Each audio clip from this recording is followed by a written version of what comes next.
BA and BSc part 3 online classes में आपका स्वागत है। अपना जो टॉपिक चल रहा है वो चल रहा है भारत का अफवाह तंत्र।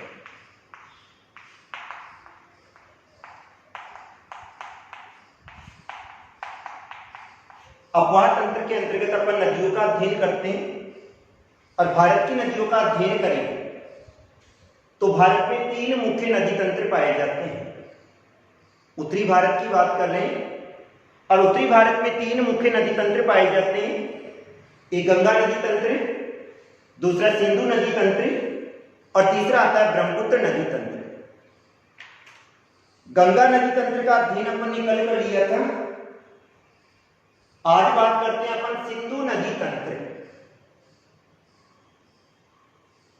सिंधु नदी की बात करें अपन तो सिंधु नदी जो कि भारत में भी बहती है, पाकिस्तान में भी बहती है। सिंधु नदी तंत्र के अंतर्गत मुख्य नदियों में झेलम आती है, रावी, व्यास, सतलज और चिनाब मुख्य नदियां हैं।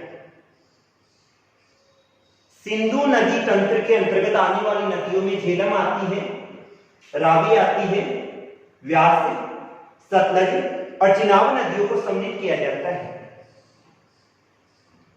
इस नदी तंत्र का अध्ययन करें तो ये मुख्य नदी हिमालय पर्वतीय क्षेत्र से निकलती है और हिमालय पर्वतीय क्षेत्र का जो ढाल पाया जाता है, यहां पर ये ढाल पश्चिम की ओर होने के कारण से ये नदियां थोड़ी दूर तो कहां बहती है, भारत में बहती है और उसके बाद में ये वाली नदियां पाकिस्तान वाले क्षेत्र में चली जाती है,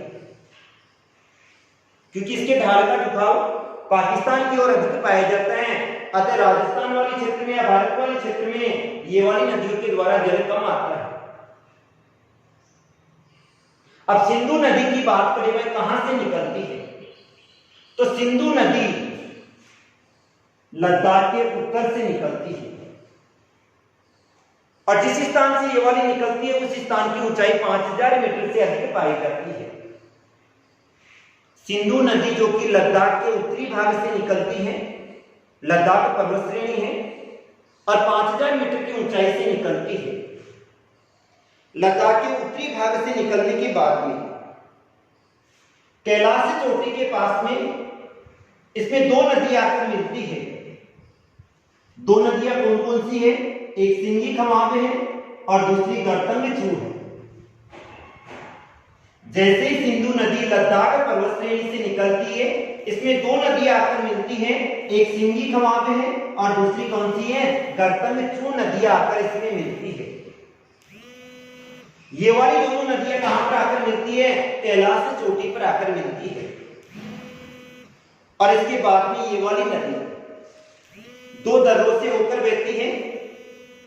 एक जोजिला दर्रा है और दूसरा काराकोरम दर्रा है। जोजिला और काराकोरम दोनों जो दर्रे हैं वहां से बहती हुई आती है और यहां पर उत्तर की ओर से आकर कौन सी नदी मिलती है?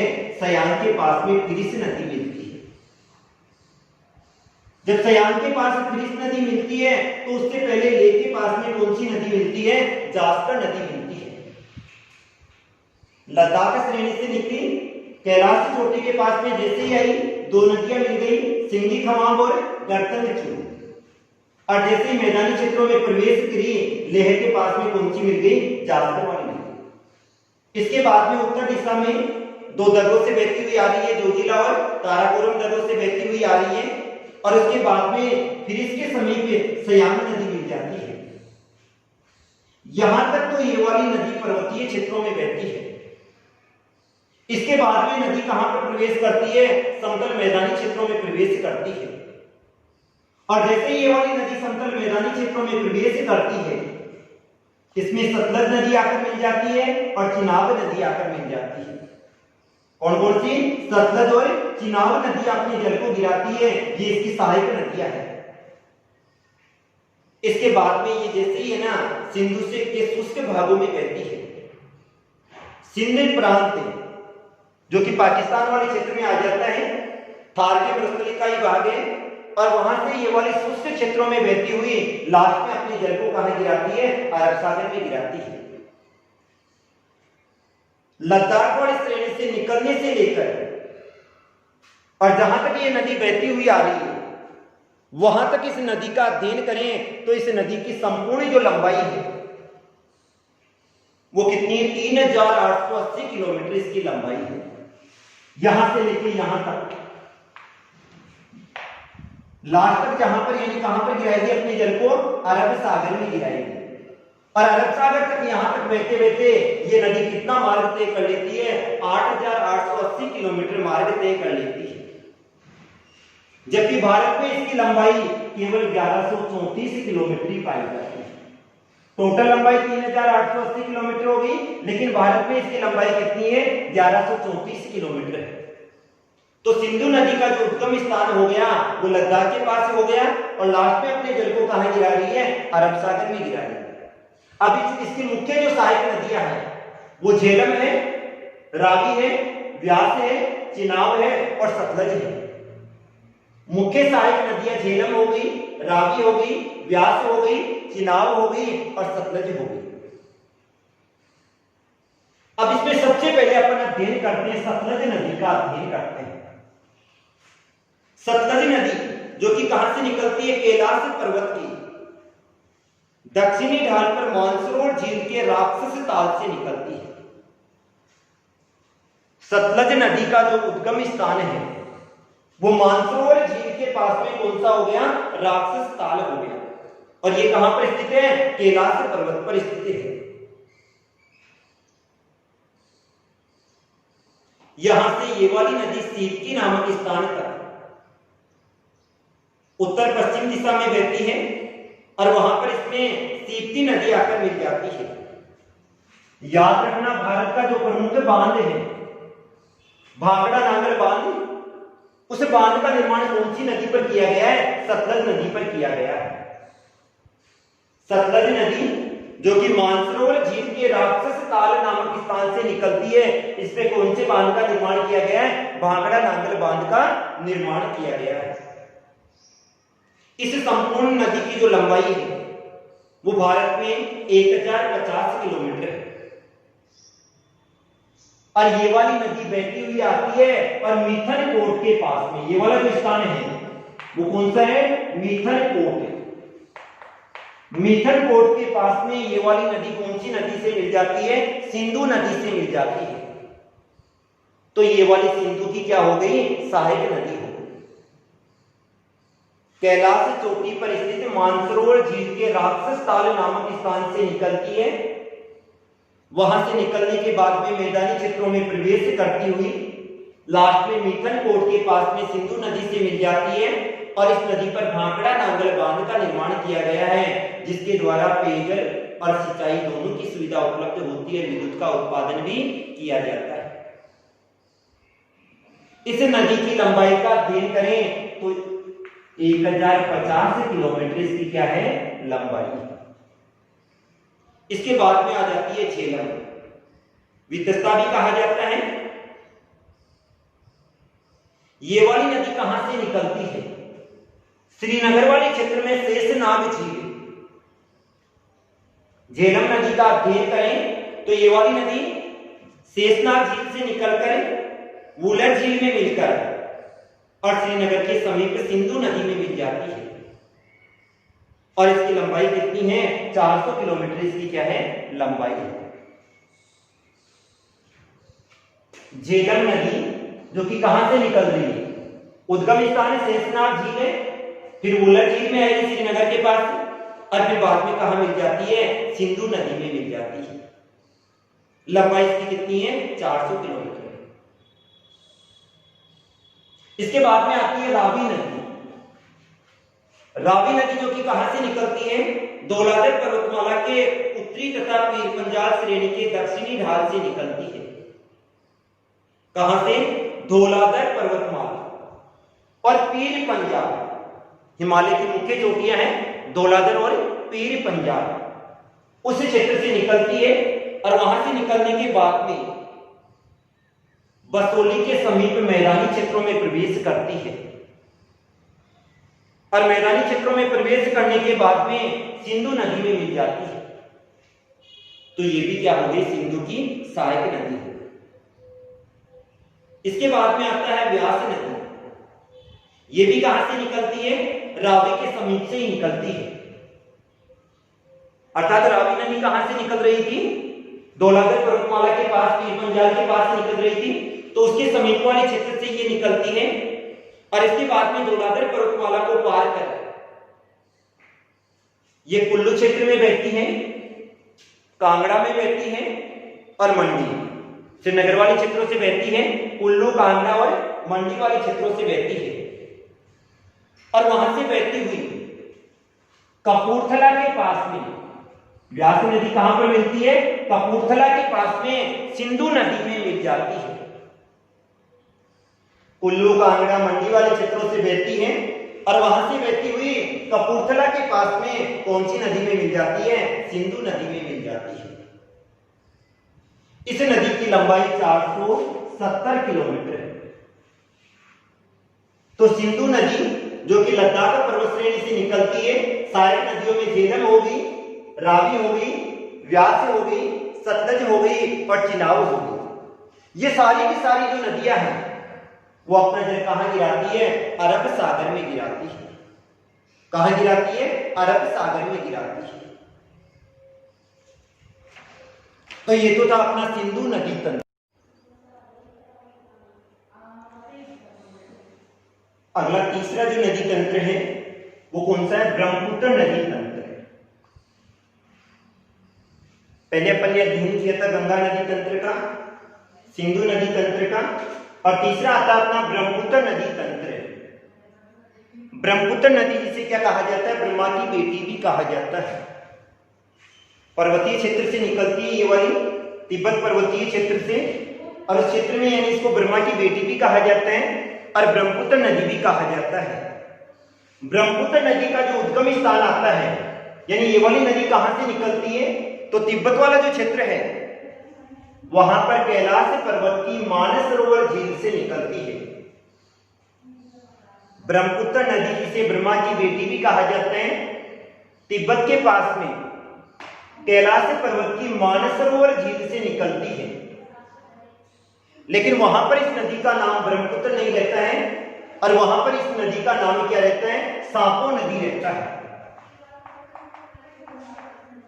ब्रह्मपुत्र नदी जो कि तिब्बत के पास से कैलाश पर्वत की मानसरोवर झील से निकलती है और वहां पर इस नदी का नाम क्या रहता है? सांपो नदी रहता है। यहां से निकलने के बाद में ये वाली नदी 1100 किलोमीटर की दूरी तय करती है। वहां तक तो इस नदी का नाम क्या रहता है? सांपो नदी रहता है। और 1100 किलोमीटर की दूरी तय करने के बाद में इस नदी का नाम क्या हो जाता है? ब्रह्मपुत्र नदी रह जाता है। अर्थात असम के उत्तरी पूर्वी ढाल से, असम के उत्तरी पूर्वी ढाल से ये वाली नदी ब्रह्मपुत्र नदी के नाम से बहती है। वहां से ये वाली नदी मैदानी क्षेत्रों में जैसे ही प्रवेश करती है, इसके दो भाग हो जाते हैं, यानी दो किनारे हो गए, एक तो उत्तरी किनारा हो गया और दूसरा कौन सा हो गया? दक्षिणी किनारा। उत्तरी किनारे से इसमें डिबोंग, लोहित और सेसरी नदियां आकर मिलती है। उत्तरी किनारे से डिबोंग, लोहित और सेसरी नदी आकर मिलती है, जबकि दक्षिणी किनारे से इसमें नीचा दिहांग नदी आकर मिलती है। तो उत्तरी किनारे से तो कौन कौन सी नदी आ रही है? डिबोंग आ रही है, लोहित आ रही है और कौन सी आ रही है? सेसरी नदी आकर मिलती है। जबकि दक्षिणी किनारे से इसमें कौन सी नदी आ रही है? नीचा दिहांग नदी आकर मिल रही है। यहां से बहने के बाद में ये वाली नदी मैदानी क्षेत्रों में बहती है और दक्षिण पश्चिम सीमा में बहती है।